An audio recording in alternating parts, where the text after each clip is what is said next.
Ladies and gentlemen, welcome to the podcast where we've made it completely clear on this show that Kevin Dunn is a no-talent ass clown in the production truck.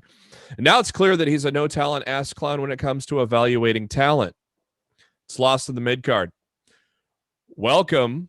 We got a pay-per-view to talk about coming up this Sunday, Impact Rebellion. We will predict the card there. We'll hope for a good go-home show from Impact tomorrow night or tonight as you listen to the podcast, if you're listening to it on the Thursday that we are now on. We got a lot of headlines to talk about. We got a reason why these two beautiful ladies are right behind me, as well as 9 other people. We'll talk to that. We got a little breaking news, and we got some TV to talk about. But first, thank you to SpiderDuck.net for being our host, enabling us to be on iTunes, Spotify, or any of your favorite podcasting apps. All you got to do is search for Lost in the Midcard, hit that subscribe button. That way you know every time a new episode comes your way, typically every Thursday. But if you subscribe, then you will know if our podcast comes out to you on a special day, which may happen from time to time. We may go back to our original Wednesday for a week, or maybe a Friday for a week. Things happen. So always best to subscribe so you know when the new content comes your way. We're on the YouTube as well. Do us a favor, and even if you don't do the YouTube to listen to us and watch us, do us a little favor and go to the YouTube link and give us a little subscribe ski. Give us a subscribe. Give us some thumbs up. Give us some comments on our videos there. The links to YouTube are on our Facebook page, facebook.com/Lost in the Midcard, or on Twitter at LITMC Podcast.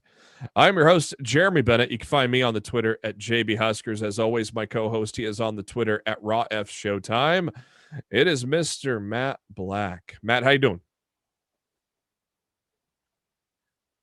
I'm doing better than Rich Swann, apparently, because that motherfucker MIA. Where he at? Where you at, Rich? Why weren't you on freaking Dynamite tonight, buddy? Yeah. I'm just asking.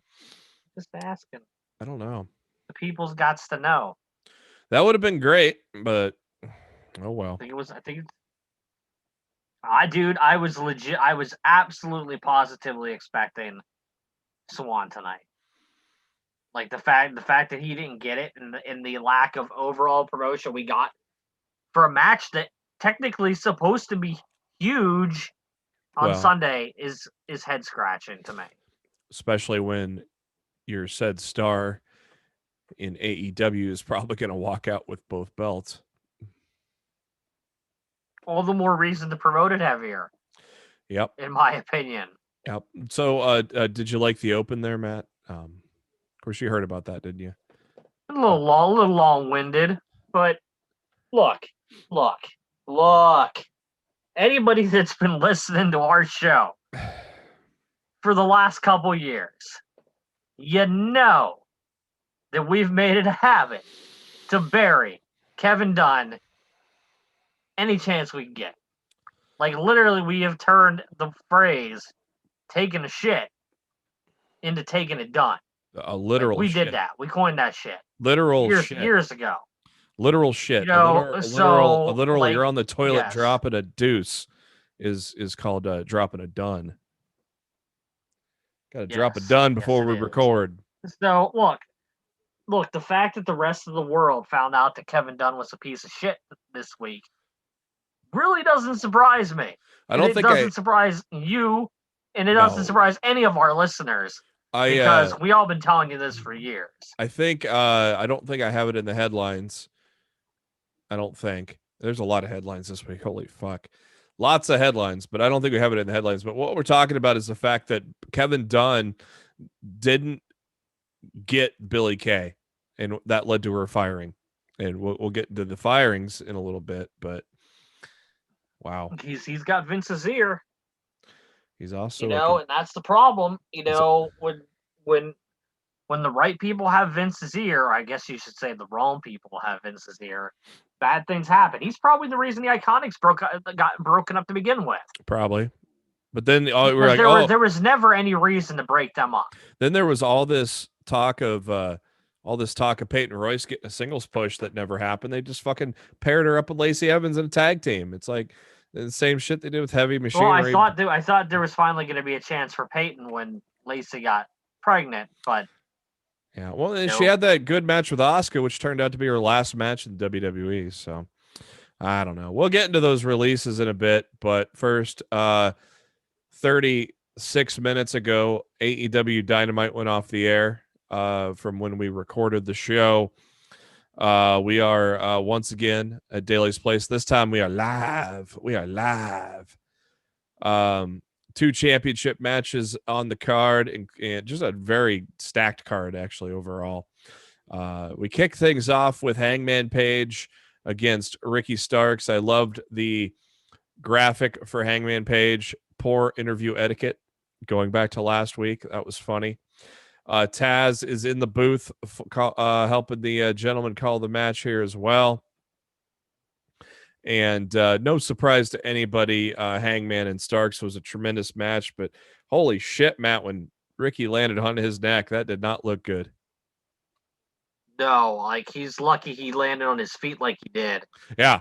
Or it could have been disastrous. Fightful Select reported later on in the show that he's okay, that he was fine backstage. So thank goodness. But that was a scary shot, man. That did not look good. No, it didn't. Like, Marcho, our good UK listener who watches Dynamite on Fight. It's on about like a 45-second delay from what we watch on TNT. Fight edited the spot out. He didn't even see it, and he rewound back to see if his video just skipped or whatever. And like Fight like legitimately like edited that landing out of the broadcast. Why would they do that? Within like that 45 seconds delay spot. Why would they do that? Maybe they were terrified of, that he really hurt himself, and like a split instinct thing to shut it down. I don't know, man.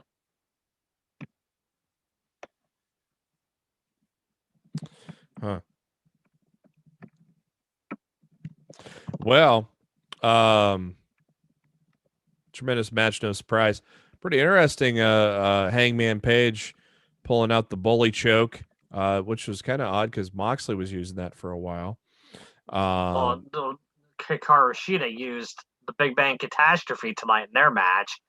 I don't really dig other wrestlers using other wrestlers' finishes. And I know that we had that twice tonight, and I'm not sure I really like that. I don't think they should be doing that. I thought it was interesting that Page won with submission, though. You don't see that too often. 99% of the time you see him winning with the buckshot lariat. So I thought it was interesting that he won with a submission there. After the match... Didn't he reach back and grab the ankle, too? Yeah, he kind of modified it. So it wasn't a complete bully. It wasn't a complete... To start it was, and then But I mean, freaking Hikaru Shida blatantly hit the Big Bang Catastrophe on Ty Conte, and Ty kicked out. So I mean, it kind of belittles Statlander's finish. As long as I don't think you should be doing that. Unless hey, it's like, Statlander does it better. So when Statlander lands it, you don't kick out. I guess, but look, there's enough wrestling moves in the world. You don't need to be using someone's finish in the same company as a regular move in the match, in my opinion. But that's me. Look, it's me nitpicking. I loved Dynamite tonight.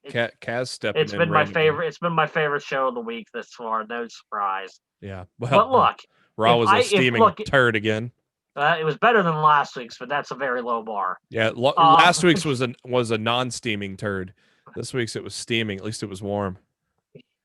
The thing, look, I have to critique everything. Because if I lie and say everything is perfect, then I'm not doing AEW any favors. You know, they have to know, they have to be critiqued, even by their biggest fans. You can't just look the other way on things that don't go right, you know, and whatnot. Like I said, like the thing with Swan, the thing with the Big Bang catastrophe, stuff like that. It just shouldn't happen. Yeah, it shouldn't happen. I don't know. After the match, Hook attacks Hangman. Led me to believe maybe Hook's going to get his in-ring solo debut maybe soon, but maybe not, because then Brian Cage came out. But then before Cage could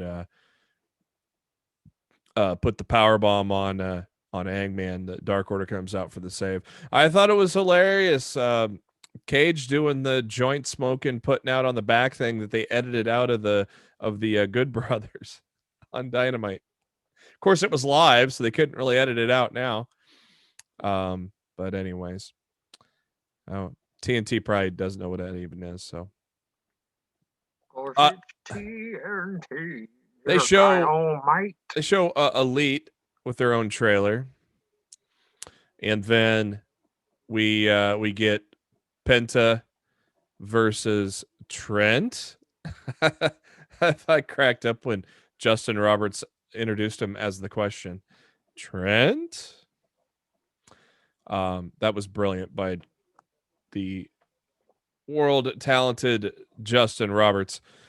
Again, Alex Abrahantes with Penta. I love that. I think he's been great as his manager, so to speak. So the fact that they're continuing to use him as such, I enjoy that a lot.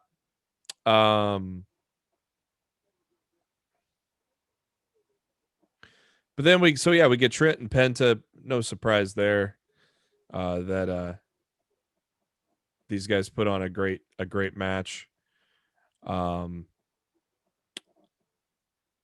a little crazy. Thought maybe Alex was going to take his first AEW bump, but Penta super kicked the hell out of Orange Cassidy, and then clocking Trent with the mic. So that finish, the old dirty finish, got Penta the win over Trent. So, what do you think of the backstage interview, JR, and the Pinnacle? How about old Wardlow cutting a little promo? Well, I'm glad they called Jericho out on it. Keep the shit honest. Jericho fucked up the Wardlow section of that promo. You know, yeah. Then in most things, most companies would just ignore it and sweep it under the rug. You know, they called him out on it. I thought it was good. I thought he did good for his first real lengthy promo of any sort that I can remember. I thought he did pretty good there. Obviously, he's going to be a future star alone, probably a world champion someday in AEW. And so I thought that was good. I always like the sit down interviews with JR. You know, kind of brings you back to the old WWE days, and so I kind of like that. Blood and Guts is in 2 weeks, which is when we will return.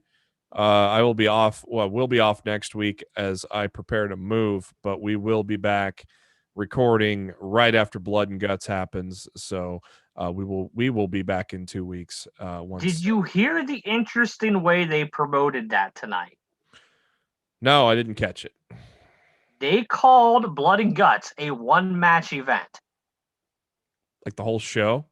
That's what they said. They only mentioned it once, but they mentioned it when they were announcing when tickets would go on sale. And I thought I misheard. And then Cho said, "Did you hear them just say one match event?" And I'm like, "Yeah, I did."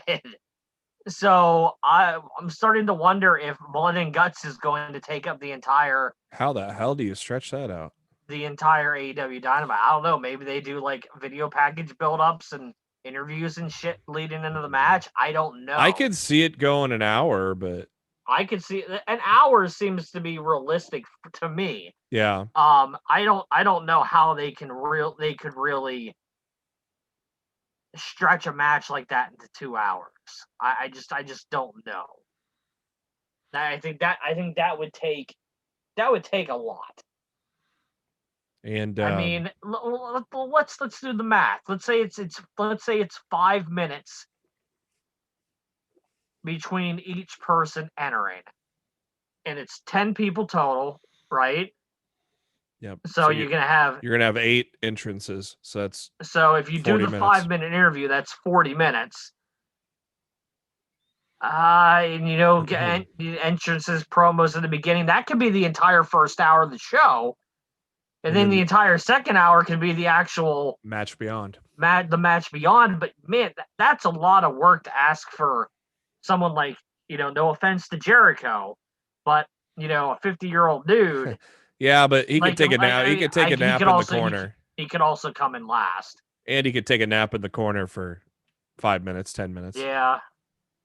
I don't know. It's going to be interesting how they do that. I don't know if it's smart to do that as the entire show. It's a spectacle. It is most certainly a spectacle. I'm not arguing with that. War Games. Blood of gods. I think this should have been the main event, but then when they explained about the TV time remaining for the TNT title, that kind of made sense why that went last. But this could have easily main evented Dynamite for the AEW World's Women's Championship. Tai Conchi and Shida, damn good match, wasn't it, Matt? I loved this match. Yeah. Unfortunately, there was no way. I love Tai, but to me there is no way I thought that Tai was winning. No. Because the entire story right now is Britt climbing the ladder to get her title shot. And we got the graphic to show it right after the match. And I called this last week. I said after Tai lost, Britt would jump up to number 1. So, I mean... That's pretty obvious because she was number 2. Yeah, but look, shut up! Look, I'm just saying. Just saying. It's interesting. It's only one way to go from number 2 if you number 1 gets beat, I thought Miro, once you talked about how you thought Miro through Twitter, you thought Miro would take the title off of Darby eventually. I kind of expected Miro to interrupt the end of the night, but that didn't happen. But we got a Miro promo saying he wants both the AEW and TNT championships. I would not put it past him to put both titles on Miro if they finally book him the way they're supposed to. Yeah. Tony, I don't think he's getting both titles, but I definitely think he's going to be the one to beat Darby. Tony Schiavone comes out, introduces the Inner Circle. So we got that. We got Jericho singing some show tunes, and there we go. Jericho saying that he wants a parlay with the pineapple next week on Dynamite, so we'll get a parlay. Billy Gunn taking on QT Marshall with Nick Comoroto and Aaron Solo with QT. Nobody with Billy till they started cheating, and then the Suns got involved. A Go-Go, that guy, I think that guy's gonna be a goddamn star. Anthony Agogo. More than likely. Laid out Billy with the old gut punch finisher, and that allowed QT to get the win. After the match, QT with a wooden deck chair was going to deck Billy with it, but Dustin Rhodes makes the save. And I absolutely loved that Dustin clocked Comoroto over the head with the chair, and he no-sold it. It's like, that's the type of stuff you can build, around guy getting hit in the head. Kind of like the old, what was it? The old Wild Samoans, right? You never hit him in the head, right? you know. So I thought that was kind of cool. The Elite in their trailer talking shit and such, and then all of a sudden we hear car honking, and there was Eddie Kingston and John Moxley in a truck. You immediately get some Stone Cold Steve Austin vibes as they ram right into the truck. Apparently, the Elite made some escape that we didn't see because once Moxley and Kingston looked into the trailer, nobody was around to be seen. I loved it when because the backside of the trailer was open when they went into the other one, so they played it off like they took off and escaped when really they weren't the damn thing to begin with. No, gimmicked. Yeah. I loved it when Moxley threw the pipe through the window, about hit Eddie, and Eddie's like, Jesus, let me know. You couldn't have waited for me to move out of the way. Yeah. I can't remember what Moxley's response was to that, but it was fucking funny. It was like, well, if you get out of the damn way, you wouldn't get hit. So there's something along that lines. I thought it was hilarious. They're ad-libbing with each other is tremendous. Oh man, the pairing is fucking awesome. I was excited day one when those two, when we knew Eddie was turning face to save Moxley before the ring didn't explode, but that was tremendous.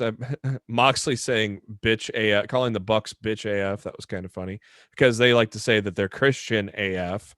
So bitch AF. I put that on Underdog. Put that on a t-shirt. Speaking of t-shirt, did you see that graphic for the parlay with the cage in the background? I thought that was a fucking cool ass graphic too, by the way. It also made Billy Guts look more like a 2-ring Hell in a Cell. Yeah, it's gonna have a roof. So War Games. But I mean, like it looked like it didn't look like it was on the ring. It looked like it surrounded the ring like a Hell in a Cell more than where there was room to fight on the outside. Yeah, exactly. So I don't know how it's really gonna look in 2 weeks, but that graphic that they had certainly made you think that it might. Yeah. Man, it's gonna be some night. That's gonna be my my first AEW, my first podcast from the new place. So hopefully things are working in order that night. I mean, I'll know well in advance that things are working, so I'm not too worried about it. Internet's already set up over there, so not too worried. Powerhouse Hobbs, Christian Cage up next. Powerhouse has dropped a little weight, hasn't he? He got a little slimmer.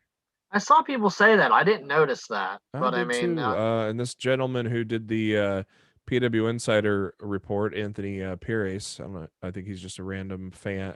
You know how they'll get fans of the site to do recaps and stuff for the PW Insider. So that's what I'm reading off of here now, and he says it looks like he says he noticed it looks like he dropped 15. Yeah, no, pounds. I noticed people saying on social media, like I didn't notice it, but then again, I wasn't paying attention to. Like I think Will Hobbs always looks like a monster to me. So yeah. Good match between the two.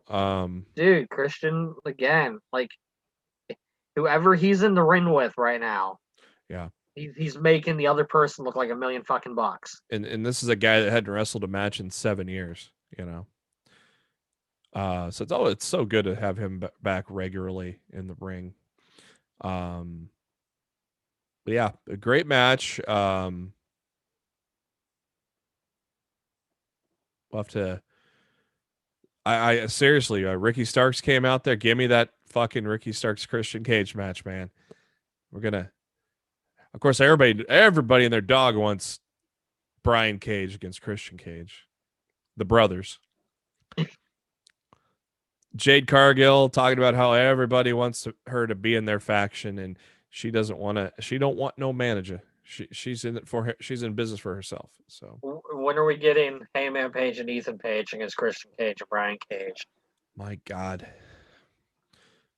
They'll call it the All in the Family match. Page hits Cage. Cage hits Page. Cage hits Cage.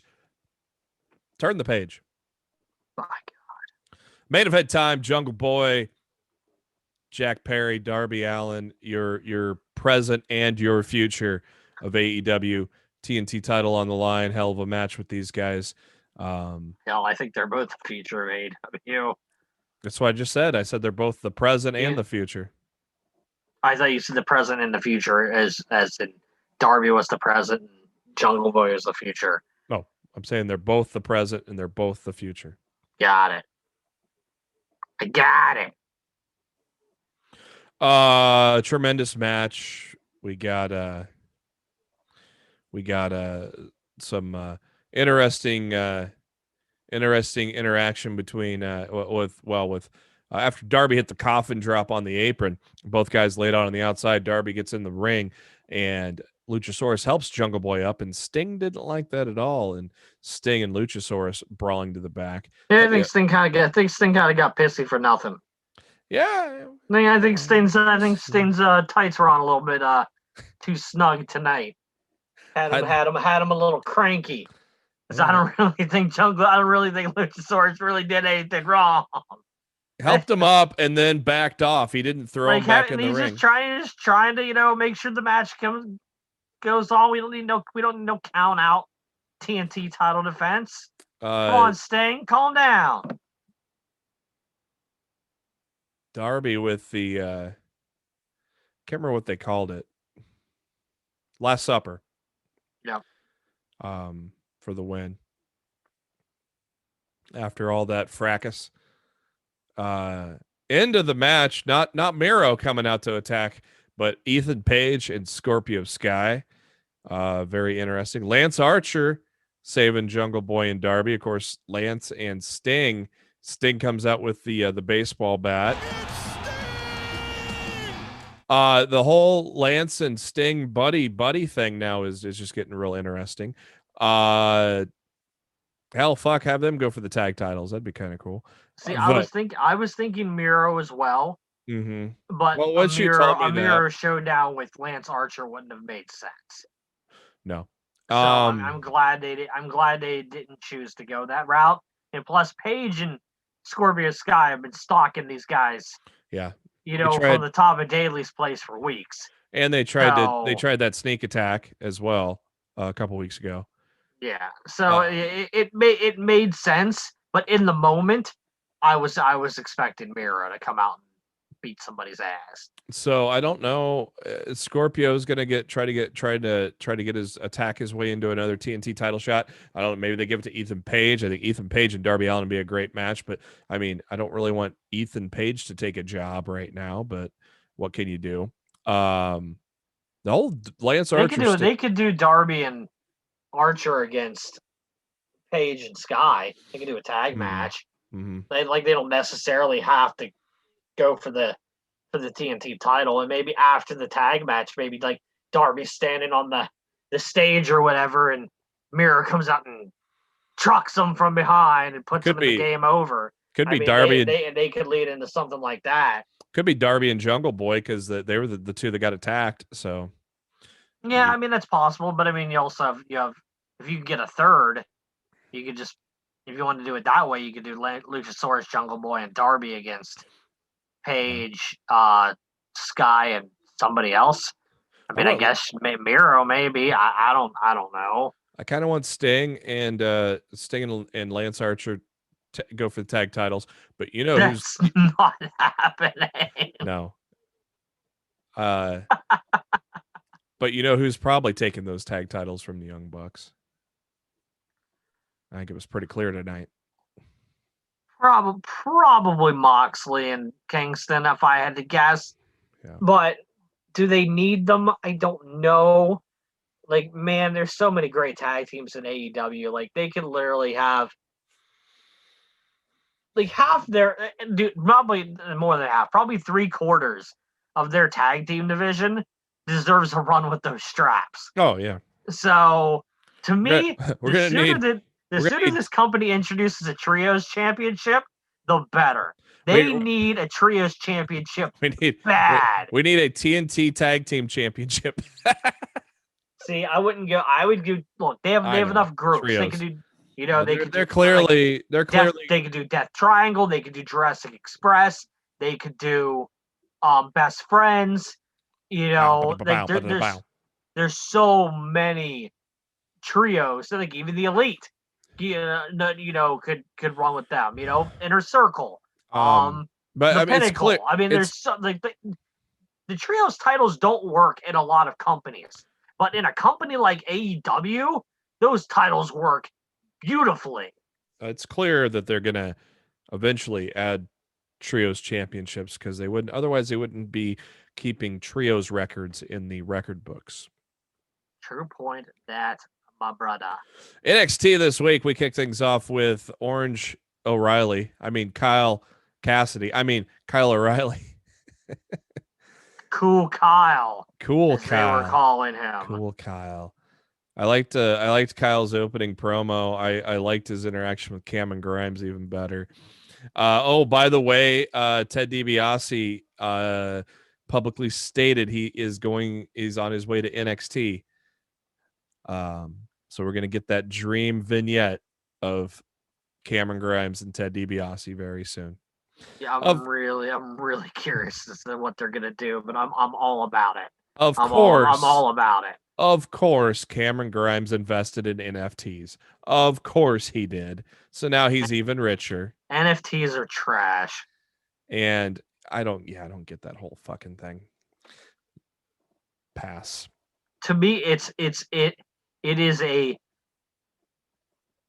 another evolution of a digital trading card collector game on your phone. Like it's like a gigantic step above that. And I'm like, dude, ain't nobody got time for that. It's like I know friends that do NBA Top Shot and make hundreds of dollars on it. It's just weird.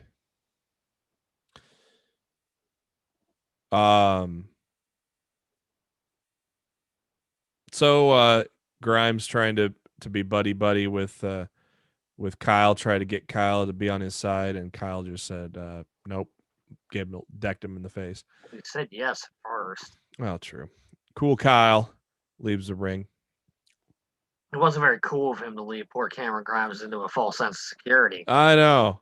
Of course, Kyle did mention in his promo carrying cross, and later on in the main event, you'll see someone staring right at the stairs where you enter the CWC.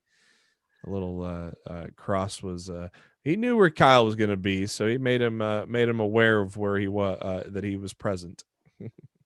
Coming for you, bitch. My boy, LA Knight. Dummy, yeah. LA Knight with a big win over Dexter Lumis. Finally, get the push train going for LA Knight. Should we call LA Knight 50-50 Knight? Because that's pretty much all NXT's done with him since he's shown up. He gets a big win, and then he loses in ridiculous fashion. He gets a big win, then he loses in ridiculous fashion. Like, look. As much as I enjoy NXT, NXT has the same damn problem WWE has. Yep. With this 50-50 booking bullshit. I mean, we talked about it on the Twitter DMs. You're like, I mean, we talked about it on there. It's like that's something AEW just doesn't do. Yeah, and that's the thing I love. Look, they tell you, AEW tells you who's fucking important. And you want to know who's fucking important? The people who are fucking winning and racking up wins every week. You know, it's not that hard, WWE. It's really not. When you 50-50 everybody, nobody fucking matters. I mean, they said Jungle Boy is like 3 to 4 wins behind Kenny Omega. Kenny, by God, Omega. The tremendously entertaining story between Dexter Lumis and Indy Hartwell continued, and that kind of what led LA Knight. Yeah, LA Knight. Yeah. To win the match. Calm down, dummy. Dummy, yeah. Yeah, this whole Indy Hartwell thing is fucking tremendous. I love it. It's like, wasn't she going for a kiss in that match? And then the way got in the way? It was after the match. Oh yeah. She got on the apron after the match. They were about to kiss, and the way pulled her off the apron. There are so many people that are loving this whole storyline on the internets. And look, if you're not having fun with the way, I they're so good. I don't know what to tell you, man. Because it's just they are so good. It's a tremendous faction, man. Indy, and then Indy's becoming a star now with this whole Dexter Loomis thing. I mean, she was kind of more in the background a little bit, but now with this, ever since the Loomis thing, she's skyrocketing into stardom because everybody's just entertained by what she's doing. yeah, she's done a tremendous job. What's been a low key decent feud is low key. Look at me dropping the kids terms out there. Leon Ruff and I just thought you were talking about MLW. Oh no, not that guy. Not the Beatdown Clan guy that's missing from WWE. Well, there's two of them now missing from WWE, for fuck's sake. Leon Ruff and Swerve has been slowly putting together a very entertaining feud. Leon getting really aggressive last week, I thought was a tremendous way to continue the feud. And Leon cutting a good promo. I just think Leon looks like a bitch. Ooh. Because didn't Swerve beat him fair and square? I don't remember Swerve cheating. Yeah. Like I just remember Swerve beating him straight up, and now freaking Leon Ruff being a little bitch. Leon Ruff being a little bitch. Like, dude, you lost. Move on, man. Yeah. Commercial for A&E's biographies, Roddy Piper. That looks fucking good. Did you watch the awesome one? I haven't got a chance to yet. Yeah, thought it was real good. I'll check it out here sometime this week. Well, I'll have to check it out before I move and cancel my cable because I don't get A&E on YouTube TV. Oh, well. Considering it's not her first language, I thought Io Shirai did pretty good on the interview with Beth Phoenix, and I definitely cracked up when Frankie Monet barged in with her dog. I thought I cracked up at the fact that Frankie told Beth that she loved watching her as she was growing up as a kid, because if you unkayfabe it, Frankie Monet is like 4 years younger than Beth Phoenix. So that was it's kind of like R-Truth looked up to John Cena when he was a kid, even though he's older than John Cena. There's a guy we haven't seen in a couple weeks, Matt. R-Truth. Where the hell's he at? A lot of people disappeared off TV the last couple weeks. Some, I'm assuming. some permanently. I'm assuming, a mix of injuries, maybe COVID. Who fucking knows? So then it ended with Shirai telling Frankie, "I like cats," and walking off. Oh, give me that match, man. Io putting over Frankie. That'll be a fucking hell of a match. Probably, I would say maybe that's gonna be Frankie's debut. We'll have to see. The grizzled young veterans, soon to be NXT Tag Team Champions, took on Breezango. Entertaining little match there. Indy Hartwell interviewed by Mackenzie Mitchell, and she tried to talk about Dexter Loomis, and then the way showed up and stopped it. And then Bronson Reed shows up and talked about how Dexter Loomis would be a great addition to the Gargano family. And that led to us finding out that Austin Theory went behind the ways back and talked to Regal and got a match with Bronson Reed in a Theory. What was that? What's the fucking thing? If Reed gets another title shot, if he beats Theory, is that what it is? Yeah, if Reed beats Theory, he gets another shot. If Theory beats him, he's to the back of the line. Back of the line, pal.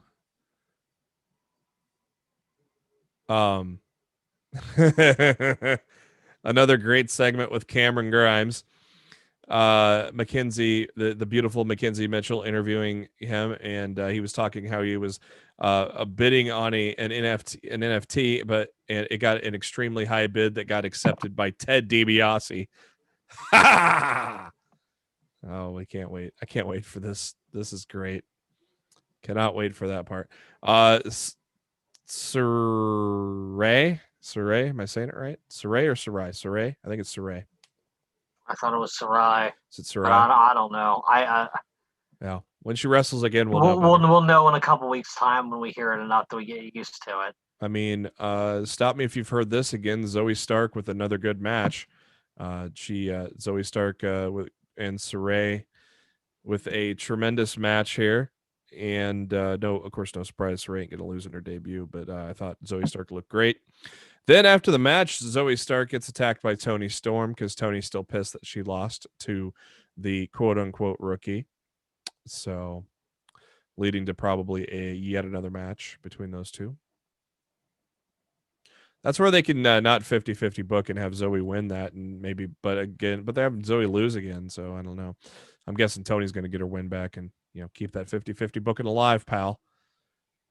Well, no, if Zoe wins, she's going to be 50-50 because she just lost to Sarai. So she's 50-50 either way then.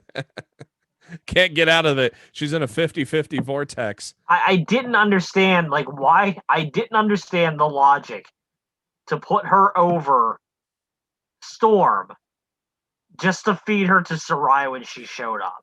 Yeah. I was just like, where is... Look, yes, it's going to be a great match, but the logic here makes no sense whatsoever. Couldn't they have gotten local jobber creator wrestler A to get fed to Saray? I don't know. Awesome match for the NXT Cruiserweight Championship as Kushida drops down the open challenge. Awesome. I thought him and Oni Lorcan had a hell of a match. Kushida ditching the boots, going barefoot too. Yeah, that was surprising. He must be a Matt Riddle fan. Bro. I don't did he do that in New Japan? I don't remember that. I don't know because didn't he wear the Marty boots, the old Back to the Future boots? I don't remember. I wish I could remember. I don't ever remember him wrestling barefoot before, but I could just speak, my brain ain't what it used to be, brother. Me either. So I'm 95% sure Kushida wrestled in those futuristic Nike the boots, that from, because obviously his gimmick is Marty from the future in 2015, which was 6 years ago now. You like how I'm plugging Wendy's accidentally? I got the old logo right facing the camera there. I'm used to you having a drink of some fast food chain while we're working the gimmick here. So great thing about Wendy's, they have the freestyle Coke machine, so I can get a vanilla Diet Coke. Oh yeah. But like I said, Lorcan, Kushida, a hell of a title match. Afterwards, Legato comes out, beats down Kushida. MSK makes the save. Teddy Long comes out and says, "We are going to have a tag match next week, playa." 6-man tag. I think it'd be cool to see MSK and Kushida team up. I think that'll be a lot of fun. It's going to be a hell of a match. No doubt. Mercedes Martinez cutting a promo. Obviously, they're going to feed her to Raquel Gonzalez next. Backstage, the way talking. Prior to this, Candice LeRae got beat up by the tag champs, and but they completely ignored the fact that Candice was beat up. Oh, Johnny. We got Everrise, Dollar Store Young Bucks taking on Imperium. The interesting thing about this match was Killian Dane coming out, and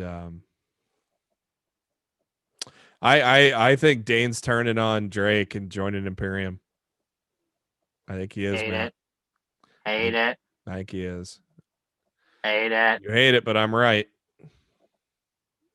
You don't have to be right. Kyle O'Reilly. Don't do it. Kyle O'Reilly heading to the arena, and there's old Karrion Kross and Scarlett staring him down. A little foreshadowing, kids. Next week, Dakota Kai takes on Mercedes Martinez, Austin Theory, Bronson Reed, and the 6-man tag that I just mentioned is what we got set up right now. And then main event time, Kyle O'Reilly against Cameron Grimes, I thought was a good main event, was it not, Matt? Oh yeah, I thought it was a really good match. I mean, two good wrestlers that well known that they're both tremendous in the ring. So not a huge surprise. And do we go off the air with Kyle celebrating the win? Nothing really crazy happening at the end of NXT this week. Okay, SmackDown on Friday this week. This was this was the first SmackDown after Mania, wasn't it? Feels like Mania was so far away.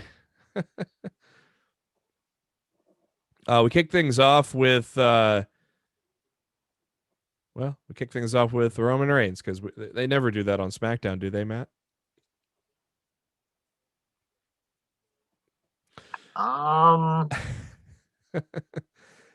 Seems like Roman Reigns kicks off SmackDown all the fucking time, just like the Authority back in the day. Never. Oh, look, Raw starts. No. Oh, look, Triple H and Steph are kicking off Raw. I'm shocked. Triple H and Steph are kicking off Monday Night Raw. No.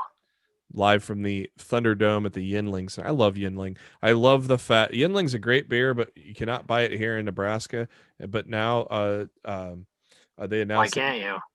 It's just not distributed nationwide. But they announced Yinling announced sometime either this year or early next year that they're going worldwide. Well, nationwide. But yeah, so eventually Yinling will be here. It's a great beer. I love it. Roman Reigns, acknowledge him because he's going to talk to kick off SmackDown.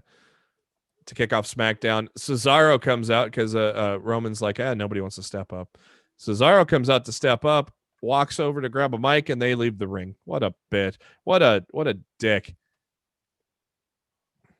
What a dick, Roman. Cesaro then walks up to Adam Pearce and Sonya Deville, saying he wants a match with Roman tonight. And Sonya said, I'll talk to Roman and we'll get back to you. How many fucking times did we have to watch that UFO spot, though, by Cesaro? That was ridiculous. They did not have to play that in every fucking segment. I think, you know what it is, Matt? It's Vince not wanting to push him, but we want him pushed. So now he's going to do shit like this to make us sick of it. Am I wrong? I would not even be the slightest bit surprised if that's accurate. Yeah. My God, I got so sick of seeing that. They played that way too much. Rey Mysterio beat Otis in the feud that we really don't care about.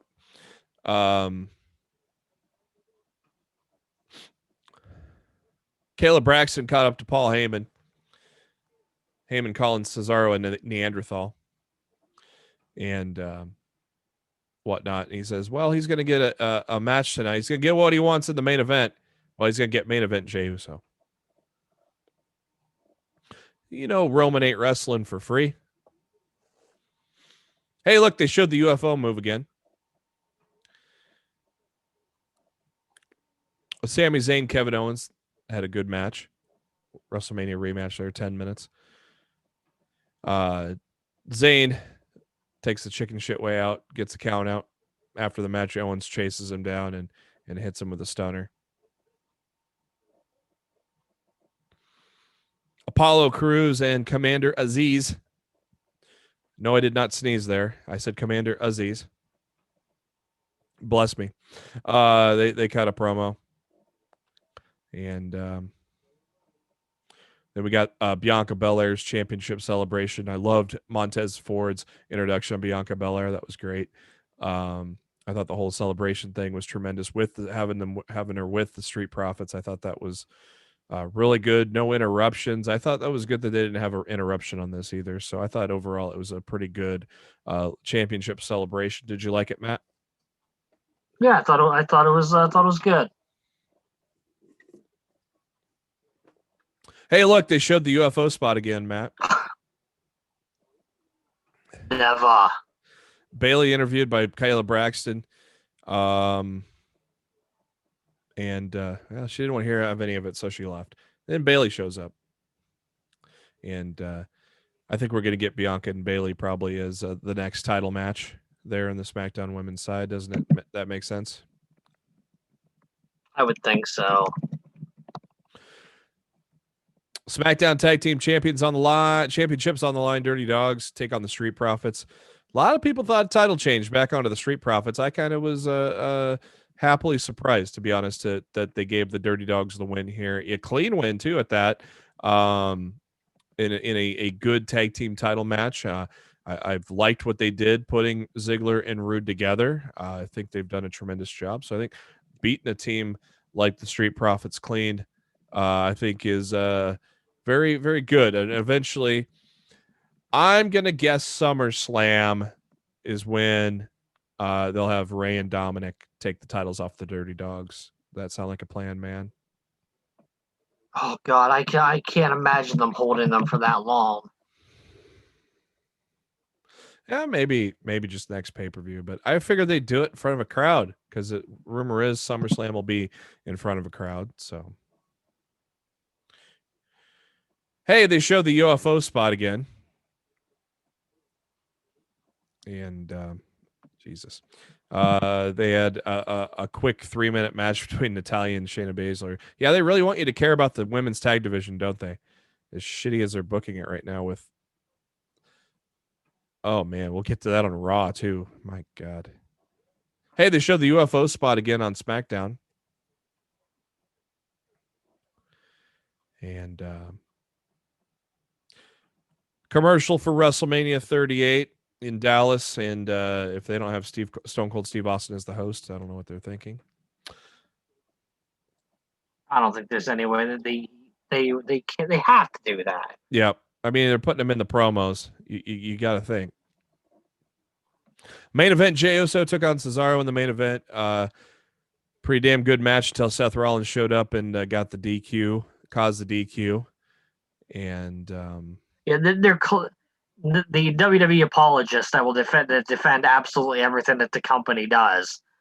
That's why they showed the UFO 10 times on the show, because he was making Seth Rollins mad, and that's why he interfered in the main event.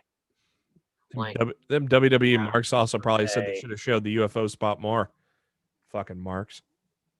It's just when a company doesn't do something good, just freaking call them out on it. You don't need to defend everything. Like I said, anybody that listens to me damn well knows that I don't freaking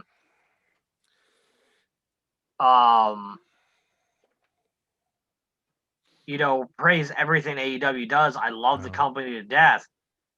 But there are some I'm in the Fightful Facebook group, and my God, there are some WWE marks in that just bash AEW any minute they can, and it's like they have no they basically are sheep. They just go with whatever somebody else echoes, and they got too many stables. That's like their big argument against AEW now is, and that's what, and they just puppet that with all the WWE mark jerk off circle that they've created on that page. Man, some people are just way too obvious when they're marks. But that's how the show ended on SmackDown. Okay show, but SmackDown's been struggling too lately, I think. Just both Raw and SmackDown are just the drizzling shits right now. Well, I don't think SmackDown's that bad. Nah, it's not good either, though. I mean, SmackDown was a hell of a lot better 3-4 months ago.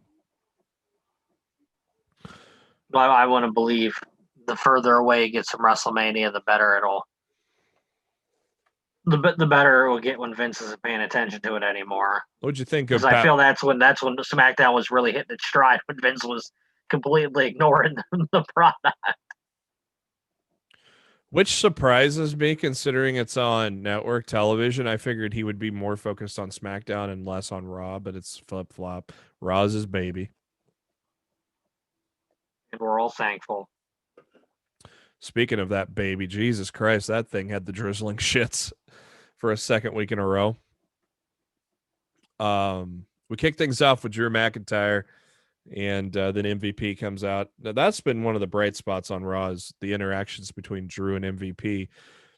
I'm not even going to call them by their Retribution idiotic names. Dio and Dijak both attacked Drew once again to open the show. And at this time in the show, Matt, I'm like, why the fuck are they still wearing that Retribution gear? But we got an answer to that later, didn't we? If you want to call it an answer. We'll find out next week, I guess.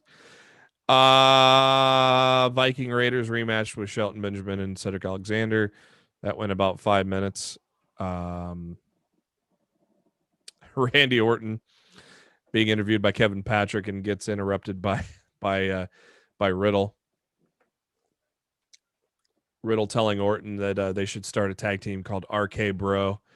That's not the worst idea Riddle's had. I think that'd be kind of funny. I think we're leading towards Orton and Riddle becoming best friends soon, Matt. It's gonna happen. They're gonna be best. All that. They're gonna be best friends, man. I think you're stretching a little bit. We praised Charlotte Flair's promo on Raw last week. That was one of the bright spots of that drizzling shit show. So let's just have her cut. So Vince just trots her out for another promo. To capitalize on that.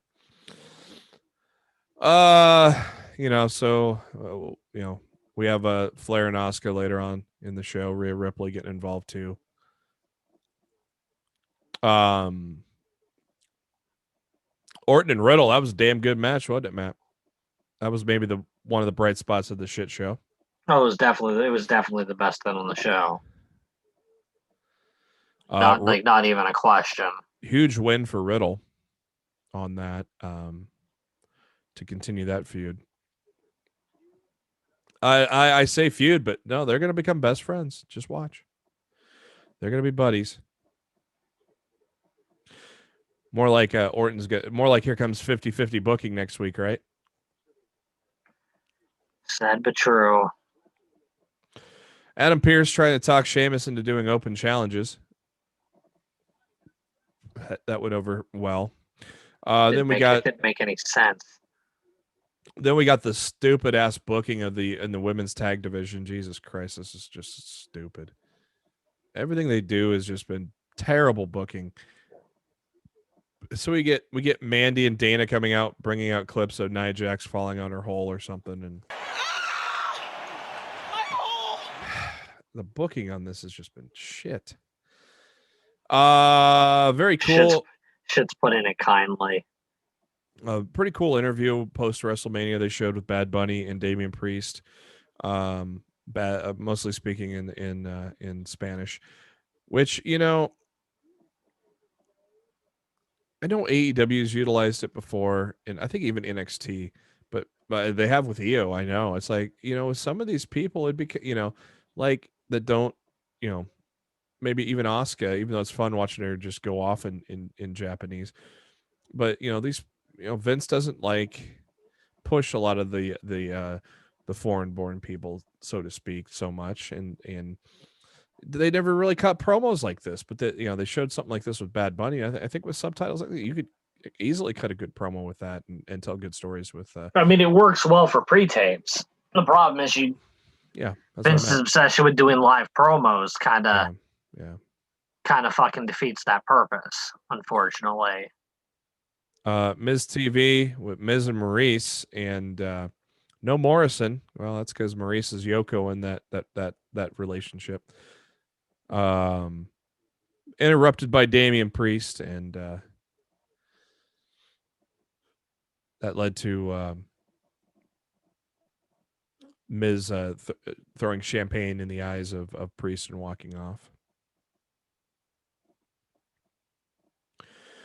We got a New Day and Riddle segment. I always like it when Kofi and Creed and Riddle are together. It's always fun.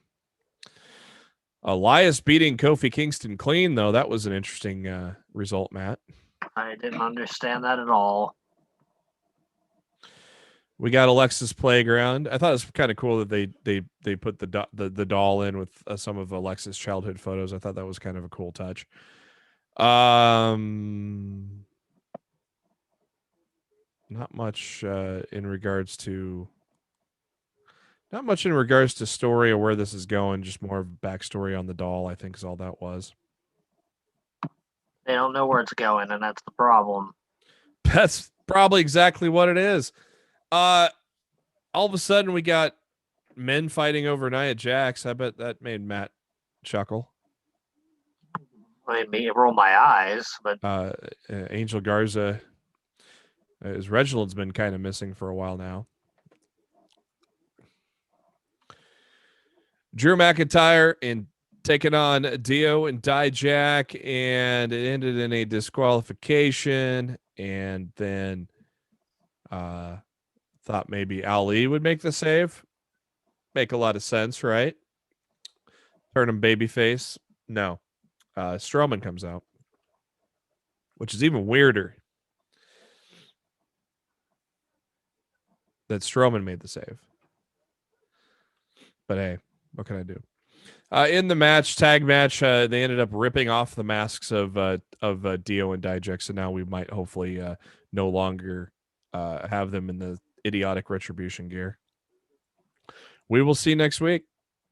Miz took on Damian Priest. That went 5 minutes. Damian hits the lights. Miz went night-night. Sheamus doing his United States Open Challenge. Humberto Carrillo makes the a call. We haven't heard from him in a while. He's but if you've been watching him on Instagram, that dude's getting jacked. Match never did get started though. Sheamus attacking Carrillo as he made his entrance into the ring. Asuka Charlotte Flair. Asuka gets the win. Pretty good match. After the match, Charlotte Flair goes apeshit on the referee, beating the fuck out of him. Turns out that Charlotte has gotten slapped with a $100,000 fine and suspended indefinitely. She posts on Instagram, "Oh, what will I do?" And I said, she's probably going to get pregnant. Just watch. That ain't the first pregnancy news I got for you today. Oh, it's not related to me, by the way. I don't have pregnancy news to share with you, but there's some wrestling pregnancy news I do have to share with you here later on. There's something in the wrestling water, apparently. But that was the end of a fucking terrible episode of Raw again. I mean, my God, come on. By God, Kenny Omega. Like I said, it was better than last week. Yeah, low bar. Low T-bar. That was a low T-bar right there. Impact on Access last week. A tremendous match to start off the night with Josh Alexander and TJP. That was very good. I think triple threat, I believe, with Ace Austin for the X Division title at Retribution. I believe that'll be probably the show stealer next to the main event. Crazy Steve took on Hot Carl. Hot Carl got the win there. We got a little bit of a Swingers Palace with with Petey Williams doing the Maple Leaf Muscle gimmick and doing Steiner math. That was pretty funny, wasn't it, Matt?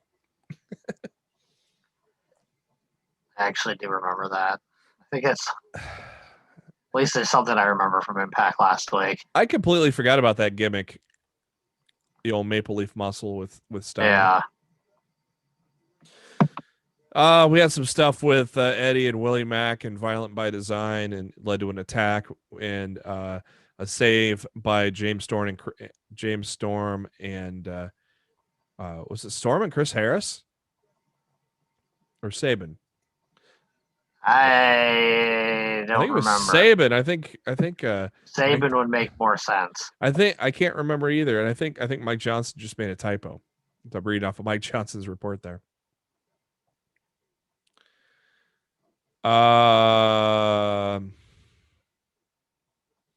We had the debut at Tennille Dashwood's new talk show. Again, how they have her going against Deonna Purrazzo is just weird. We got the Jazz retirement ceremony interrupted by Fire and Flava, and we ended up having a knockouts match between the two, and Jazz got the win there. Kind of a cool way to say goodbye to Jazz as she retires. Demore said that, acting mad at Fire and Flava for interrupting the retirement ceremony, said they'll have to defend those tag titles against Jazz and Grace at Rebellion. Jazz said she's a woman of her word and is going to stay retired, but has a partner in mind for Jordynne Grace. Who do you? I don't have any clue. Taylor Wilde? No, nope. I don't think it's going to be somebody we see coming, but I don't know who it is. Like Taylor Wilde's been advertised for weeks. I think it would be they've been teasing her. ODB? Maybe. I think it's going to be somebody we haven't seen yet. I think it's going to be somebody new. I could be wrong. Kim. No. It's going to be Gail Kim. That would be cool though, but I don't think so. Brian Myers took on Jake something, and then Sami Callihan took on Matt Cardona. After the match, set up Trey and Sammy in a last man standing at Rebellion. And then they had the press conference with your main event of Rebellion with Kenny Omega. Kenny Omega and Rich Swann. Tony Khan there too. Yeah,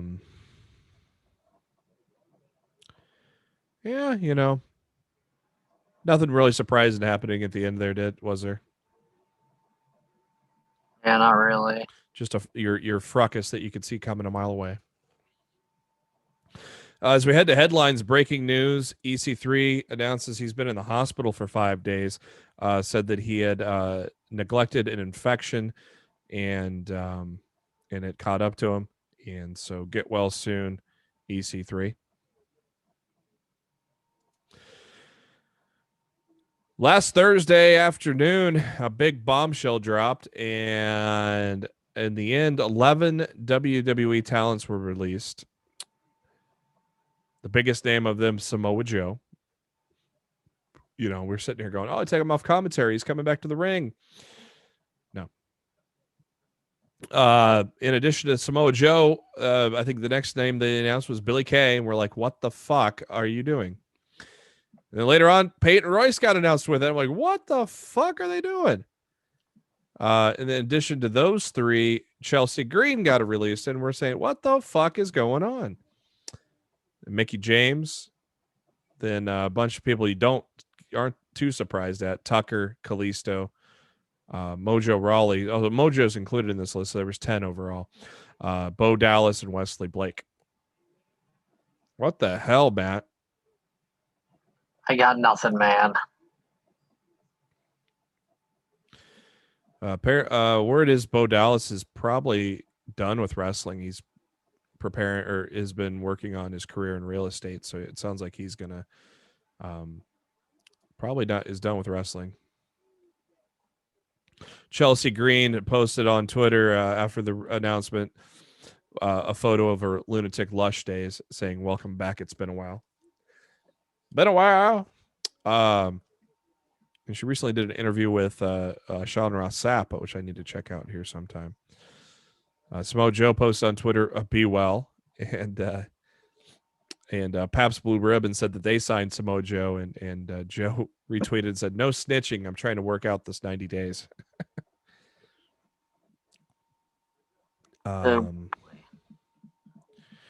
Matt Cardona said, I was literally making a post about how this past year has been a blessing in disguise. And then as the news of the releases broke, he says, you all will be fine. Work your ass off. Create your own opportunities. I love you, Chelsea Green. You are a fucking star. Then Matt went on to say, first my fiance, now then my hype bro. No. So, man. Renee Paquette, Renee Young. How do you drop the ball in Samoa Joe? How? Injuries aside, what a mistake. Got nothing, man. Got nothing. Heath, of course, he knows a bit about that stuff. I know it sucks. I was there 1 year ago today, but don't worry. Keep your head up. Keep moving forward. You are all so talented. Paige, shocked by a bunch of the releases. Iconics are and were absolute gold. Won't be long until you're scooped up and a well-deserved spotlight shines on you both. Man. Tennille Dashwood, probably shouldn't say what I think about the release of Billie Kay and Peyton Royce, but I'm sure you can figure it all out. Two talented wrestlers and friends that will just find another platform to shine on now. Where do you think some of these people land, Matt? I wouldn't be surprised if Chelsea joins Cardona and Impact. Yeah, that makes sense to me. I think the Iconics and Joe hit AEW and everybody else is up for grabs. That's my opinion anyway. Hell, I wouldn't be surprised if Mojo goes to Impact. Kalisto probably goes to AAA. I would assume he goes down to Mexico. Or Ring of Honor. Or yeah. He's probably got some friends there. Like I said about Bo Dallas, he's probably done wrestling. Shame though, man. They would have booked him like they booked him in NXT. That guy would have been a star. And then they had a chance to book him with Bray Wyatt and never did. I mean, that was something you could have done, easily done. Never did. Mickie James, is she done? I don't think she's done wrestling. Do you? No, I think she's gonna go do a whole bunch of shit. Like we'll see her in the NWA. I think we'll see her do stuff with Impact. I think we'll see her do stuff with AEW. I think she's gonna be somebody that's gonna bounce around, and I don't think she's gonna want to be tied down to any specific company for a long period of time. I think she wants to go out there and like improve herself. And of course, Wesley Blake was We'll the casualty of Jackson Riker being an idiot. Then of course Steve Cutler got fired, and then it's like Blake's like, well, what can I do? Blake's talented, so maybe Impact, maybe Ring of Honor. But Wesley Blake is definitely a talented guy, so I would not be surprised if he shows up somewhere there. What a fucking day, though, man.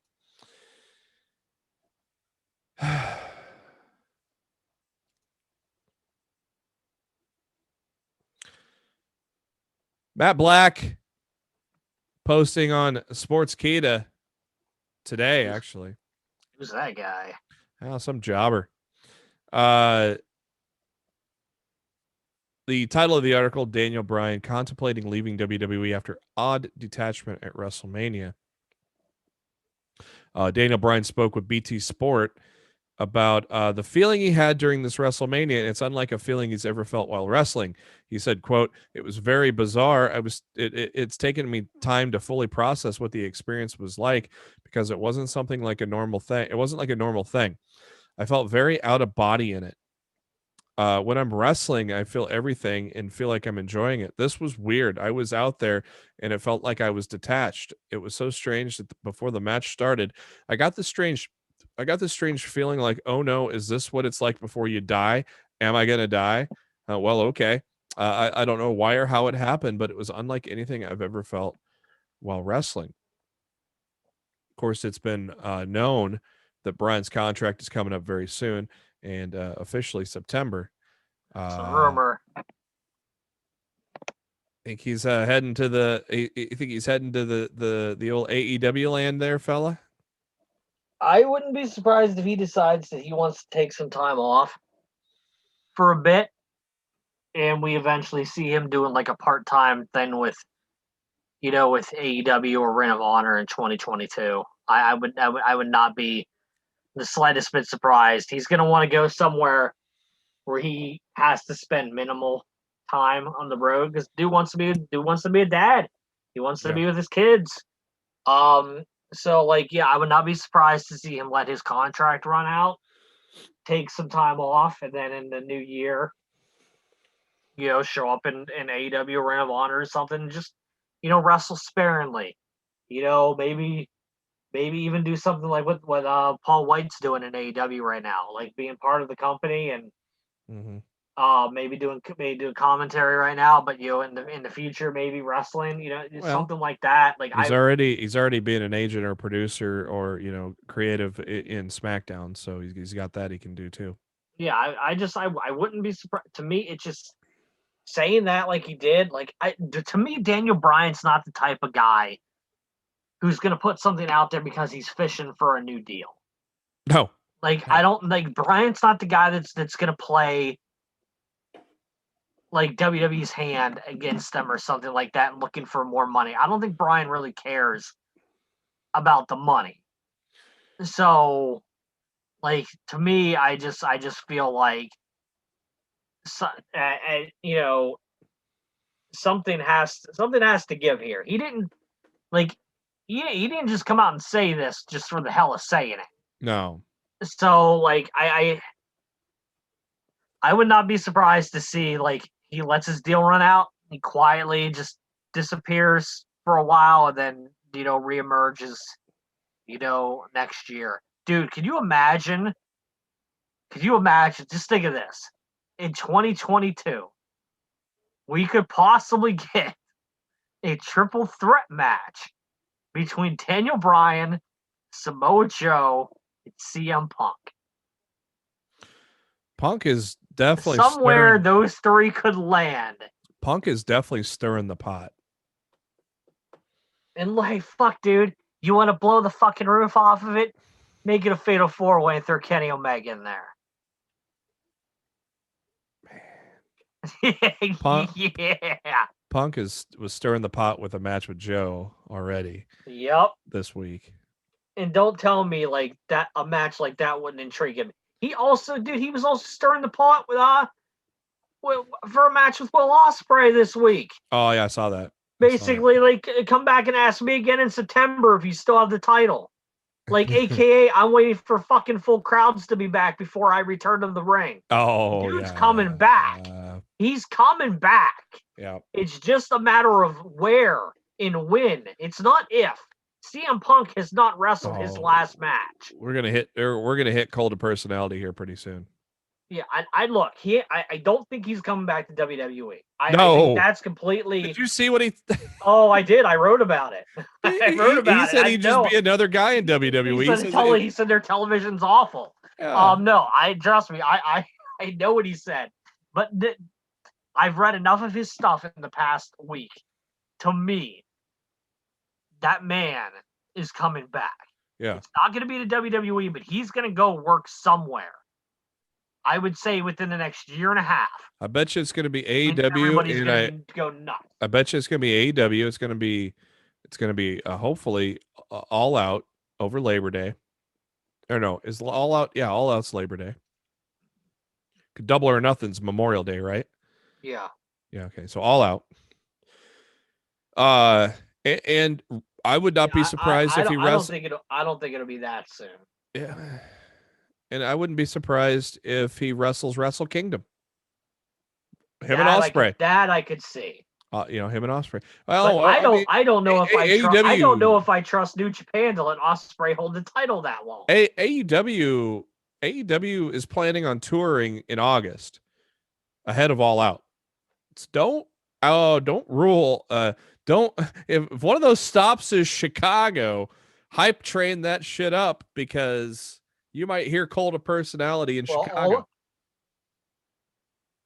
Well, Out's supposed to be in Chicago. That's where it was scheduled to be every year. Just like they were doing the Double or Nothing was going to be in Vegas every year. Yeah. I mean, granted, that might have changed, over the last couple of years, but I mean, that was the general plan. Yeah. Was to do All Out every year in Chicago and do Double or Nothing every year in Vegas. I mean, will that still be the case? I mean, I don't know. Maybe. I mean, Double or Nothing clearly not going to happen in Vegas this year. But they might hit back Vegas the following year. I mean, they sold tickets for Double or Nothing in 2020, right? Like all the years are blending together now. Yeah, last year they sold tickets to that show, and they had to put it on hold. So I mean, they still technically have an obligation to hold Double or Nothing in Vegas, which I guess could be 1 year away. Oh man, Jake Paul's brother signed to fight Floyd Mayweather June 5th. No way. Just announced. Are you serious? Yep.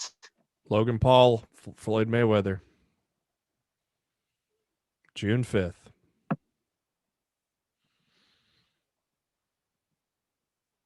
Get ready.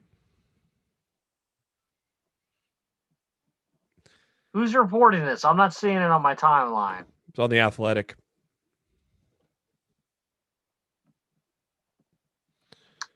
There it is right there. Look at the camera. Boom. I was looking at my Twitter. Hold on. I was trying to scroll my timeline. There. Can you link me? Yep. Well, you have to pay for The Athletic, so. Oh, fuck that. Did they tweet about it? I don't know. I just got the notification on my phone. Type in Athletic on Twitter and see if they have a Twitter account. If I can spell right, that would help. The Athletic. Yeah, they got a Twitter.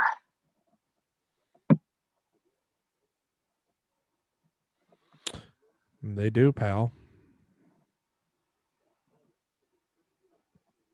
There it is. The bout is to be determined, but Floyd Mayweather posted on Instagram on Tuesday that 5 cities are under consideration: Las Vegas, Los Angeles, Miami, Dallas, Atlanta. I guarantee you what city that's going to be in. It's going to be in Dallas, where most of the restrictions are lifted already. Continuing on with headlines. That's crazy. I can't believe they're doing that. Ring of Honor. But after they did 1.5 million pay-per-view buys last weekend, I guess shouldn't be surprised. A lot of people thought that was rigged. But was it? Like, I heard those were legit numbers, were they not? Oh no, the match. Oh, you're talking about WrestleMania. I thought you were talking about the boxing match. No, I was talking about the boxing match. 1.5 million buys. Did that main buy? No, a lot of people thought that main event was rigged. The knockout. Oh, I wouldn't be surprised. The MMA guy swears up and down it wasn't. Well, it would kill his credibility for the rest of his career if he came out and admitted that it was. He can't say that it was rigged. Ring of Honor has announced that Mike Bennett and Maria Kanellis Bennett have re-signed with Ring of Honor. So my brother from another mother recently reunited with Matt Taven to form the OGK, or the Original Kingdom. Is that what they're calling themselves, the OGK? Yep. Jesus. Boy, let's talk about his WWE run. That was great. Do we have to? No. Good. Thank you. If you don't know what a cuck is, don't look it up. But that was basically what they made Mike Bennett out to be on WWE, a cuck. Mike Johnson, PW Insider, saying that Aleister Black is filming vignettes, and he was drafted to SmackDown. Yeah, I'll believe when I see it. He's apparently gonna been filming promos. He posted a vignette on his Instagram account, which was really a fucking well done. I loved it. I don't know, did you get a chance to see that, Matt? Yeah, but I mean, I'll believe WWE's doing things for his return when I see it on their programming. Yeah, he's definitely not Charlotte Flair, so he's not bulletproof on his signature. I'm really surprised he wasn't among the releases last week. Yeah. To be perfectly honest. AEW with a monster number last week, 1.219 million. How about that, Matt? Biggest audience since the debut of Dynamite in October 19. The Wednesday Night War has been a good thing for both NXT and AEW, as NXT has seen rises in both their demo and their viewership over the last 2 weeks as well. 0.44 in the demo. Then I saw some fucking WWE. Oh, well, yeah, that's because the NXT fans will watch AEW, but the AEW fans won't watch NXT. Like, shut the fuck up. Why is NXT's ratings and viewership and rising. People just can't let shit go. You know, the war is over, guys. Let it go. There's no more hill to die on, motherfuckers. Stop being petty little bitches. Just enjoy what you want to enjoy. And if you ain't watching something, you don't need to sit on the internet and bitch about it. You want to bitch about something that you're watching. Yeah. Vice TV's Dark Side of the Ring Confidential and the Road Warriors got 130,000 viewers. Speaking of Vice TV, yeah, I got. Let me go. I have it up late for later, but let me find it here. Where are you at? Yeah, might as well cover it since we're talking about Vice. Where are you at? Where are you at? There it is. There it is.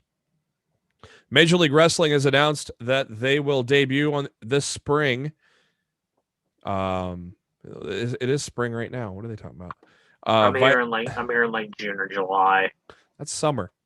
Yeah, well, I'm just telling you what I'm hearing. Debuting on Vice TV, leaving BN Sports. So I'm guessing that's. It says the Vice TV deal is not replacing the current deals with Days In and BN Sports. So. So MLW is getting broadcast on multiple networks now. Yep. Well, a lot of people don't get the other channels, so I mean, it works out for them. Well, now that I'm quitting cable, I'm not going to get either. I looked. There's no Vice TV there. Damn. Yeah. I used to think YouTube TV had a bunch of good shit. Now I'm starting to wonder. Well, it has a bunch of good shit. It's just some of these smaller channels are not on there. It has the best lineup of any TV service between Sling and Hulu TV, and YouTube TV is the clear better of all of them. But you got to pay out the butt for cable to get every network, I guess. Pay out the butt. Pay out the butt. Wipeout on TBS got 861,000 viewers for the third episode. Again, I'm not a fan of the new Wipeout. Impact Wrestling slipped down to 132,000 viewers after a decent rise on their first Thursday episode. They dropped about 36,000 from the week before. SmackDown dipped below 2 million, down to 1.997 million. First time they were below 2 million since middle March, so about a month ago. Raw fell back below 2 million as well, because the show sucks. 1.9 million. Lost about 300,000 from hour 1 to 3, but damn, 0.61 in the demo. They still get that demo though. Young Rock staying steady, 2.6 million. Pretty mid twos is about what they've been pulling in for the last month or so. NXT saw a rise from 805 to 841 this week as well. Demo stayed pretty even though at 0.23.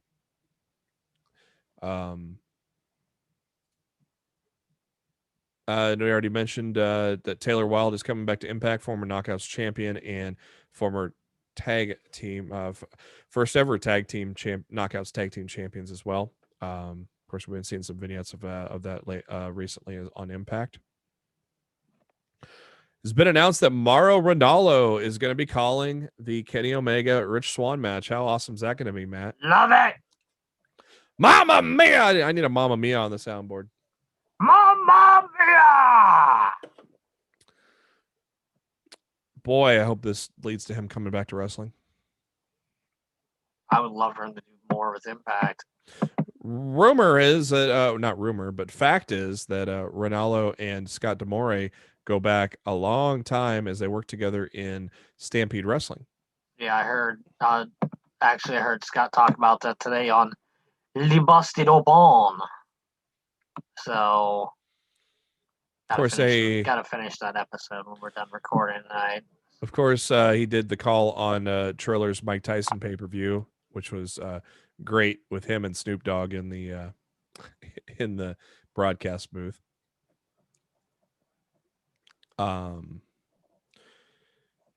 As of the 15th, when this broke, Mauro is only coming in for Rebellion, but the door's open for more down the line. Came together over the last several weeks with the idea of Morrow coming in to add to the title, the big deal that this title versus title across two promotions, because I mean, when's the last time we've had a cross promotion title versus title match of this magnitude? And we really haven't at least in the United States.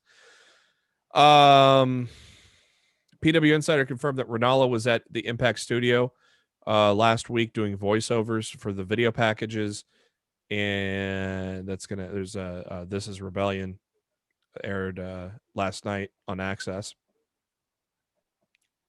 so that's fucking cool, man.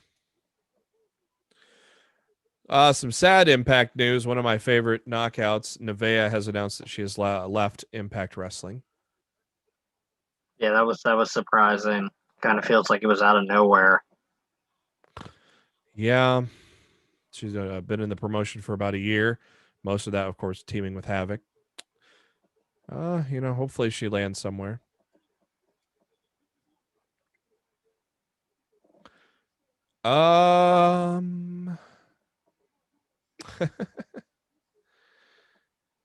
This one article from Paul Jordan said that more episodes of WWE's main event have been added to Peacock. I don't think anybody was clamoring for main event episodes on Peacock. I could be wrong. Yeah, probably not. Thor, aka Thor, is of course playing. Chris Hemsworth is playing Hulk Hogan in an upcoming Netflix film. Fellow star Bucky Barnes, Sebastian Stan, says he wants to play Ric Flair in the movie. Let's just get all the Marvel stars playing wrestling characters, Why not? Why the fuck not? Why not? We already talked about Austin on A&E. Matt loved it. I'm going to watch it soon. I thought it was real good.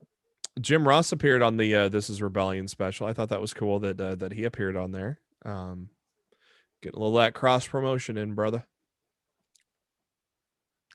There will be a WWE documentary, a 24 documentary on The Miz coming soon. It's going to debut this Sunday on Peacock.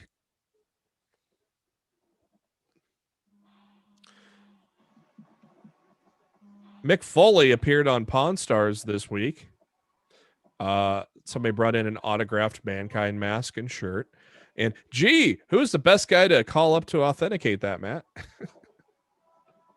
Some jobber. From right here in Truth or Consequences, New Mexico.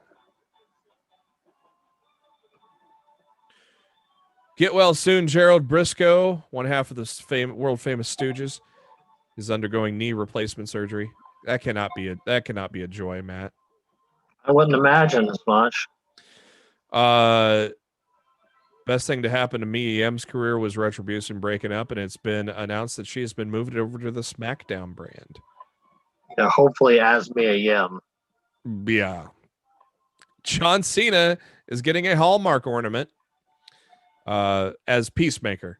It's been announced in the 2021 Christmas ornaments that Peacemaker will be available. So if you're a John Cena mark, you can go get yourself one of those.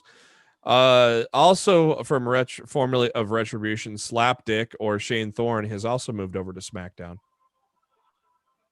An old Slapdick. Slappy Dick and Teabag.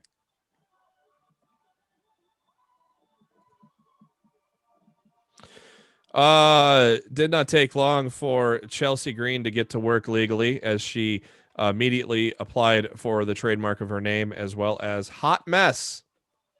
So I'm guessing we're going to get the Lunatic Lush back whenever she shows up. Ken Doane, a.k.a. Kenny Dykstra of the Spirit Squad, announced his retirement from pro wrestling yesterday. The audience for Steve Austin's biography special pulled over 1 million, 1.062. Also, the WWE's Most Wanted Treasures show that featured Mick Foley that came in with 766,000. I got that on the DVR too. I need to watch that. Did you catch the Most Wanted Treasures show too, Matt? That's just more scripted than Monday Night Raw. by God. It's funny and entertaining and Yeah. whatnot, but dude, it's so reality TV. Is it more scripted than the new Wipeout with John Cena? Haven't seen it, can't comment. It is terribly. The jokes are completely scripted. Probably from Kevin Dunn too. Some WWE cock news or Peacock news. Episodes of Raw from 93 to 95 have been added. The Beast from the East Live from Tokyo special has been added. ECW Holiday Hell from 95. Matt Riddle's Arrival documentary. My Way, The Legacy and Life of Pat Patterson have all been added to the cock.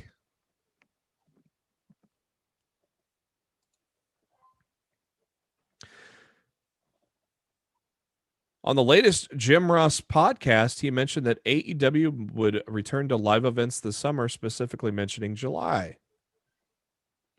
So interesting enough. Nothing official from AEW yet, but Jim Ross may be letting the cat out of the bag. Well, it could be an internal plan, but I mean, those things like that, and in the world we're in right now, can change day to day. So, AJ Lee, April Mendez, aka Mrs. CM Punk, has announced that her and her partner Amy Garcia have inked a deal to pen the screenplay for a sequel to 47 Ronin, according to Deadline Hollywood. The original film starring Keanu Reeves grossed $151 million in 2013. So pretty cool for April to get a deal like that. Doing some screenwriting for a major movie. Audience for Ms. and Mrs. Following Raw dropped down to about 663,000. Still not a bad number for the 10 p.m. Central slot. Well,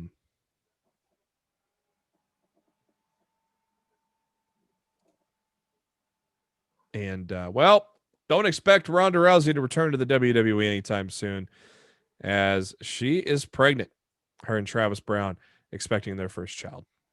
So I'm so happy for her. Congrats. Yeah, that's why she stepped away from wrestling. Yeah, exactly. I mean, she's been trying for a while. Yeah. And the fact that she finally got it and felt comfortable enough to announce it this week, I mean, that's awesome. May 2nd on the cock of the P of the WWE is a new document. This will be a good documentary. New WWE Untold called Two Dudes with Attitudes, talking about Shawn Michaels and Kevin Nash. That'd be kind of cool to hear some stories there. Where's my Sami Zayn doc? Right? That's what I'm waiting for. Right? It's a conspiracy that we don't have it yet. If you're on the High Spots Wrestling Network, there's a fireside chat series with Jake Manning, and this week he talks with Anna Jay and Ty Conchi. So go check that out if you're a High Spots Wrestling Network subscriber. They announced a little bit of an update on the CFL XFL kind of partnership, and CFL Commissioner Randy Ambrosi indicating that the discussions have been very positive.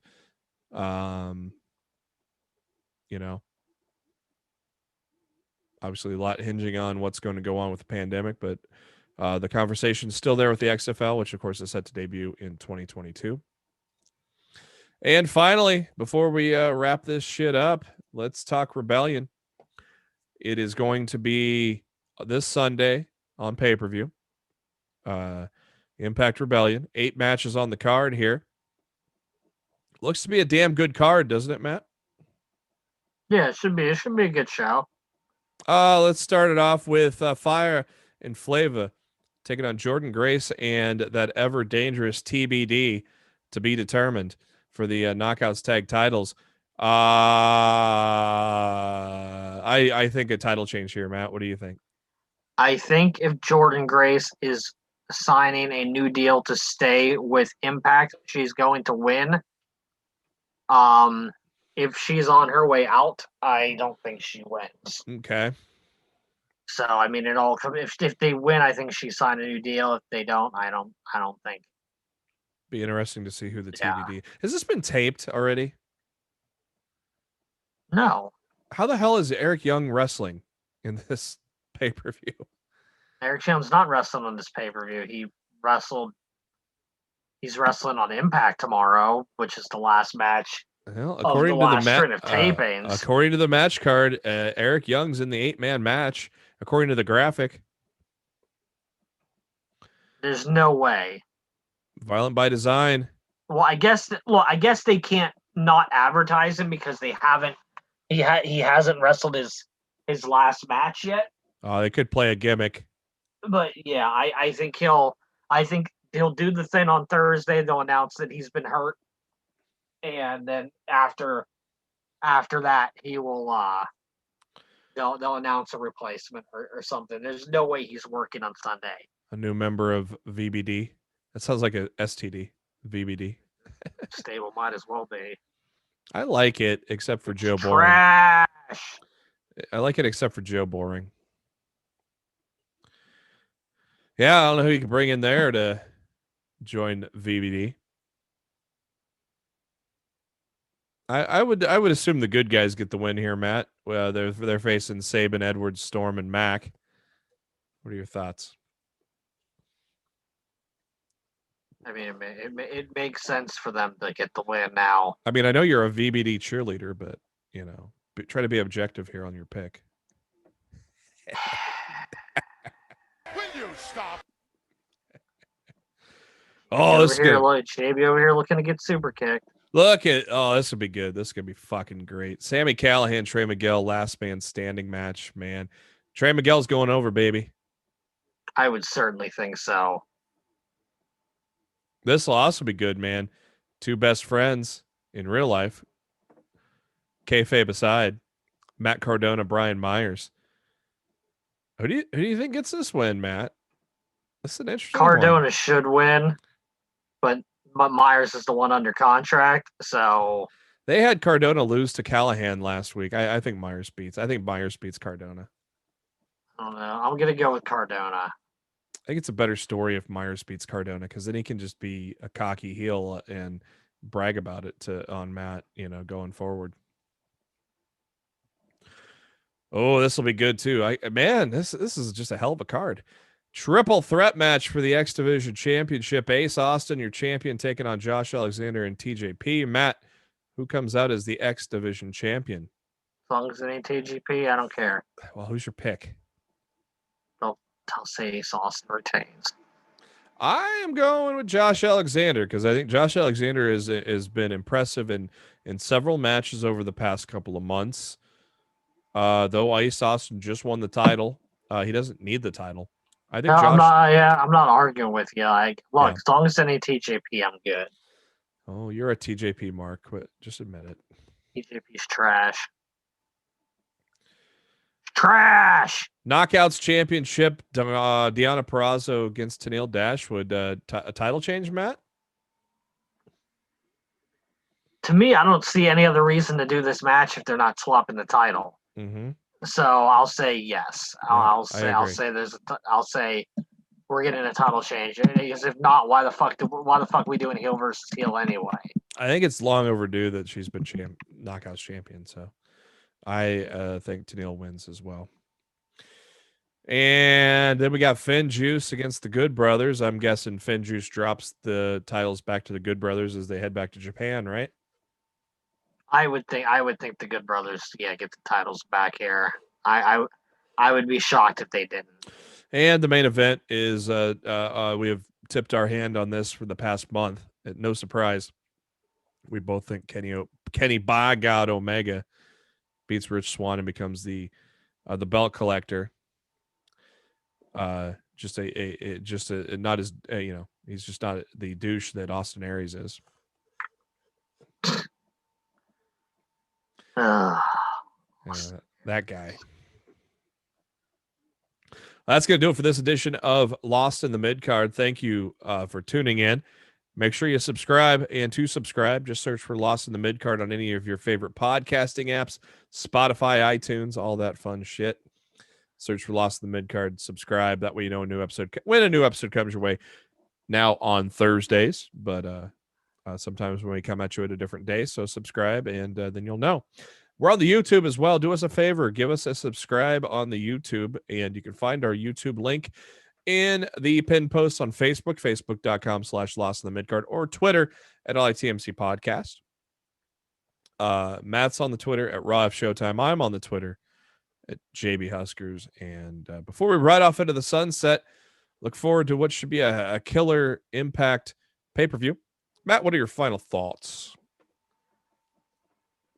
Oh, I'll be very interested to see what happens with Omega and Swan this weekend, and I will be even more interested to see what is integrated into the AEW program in the following week. There better not be a non-finish to this, is all I got to say.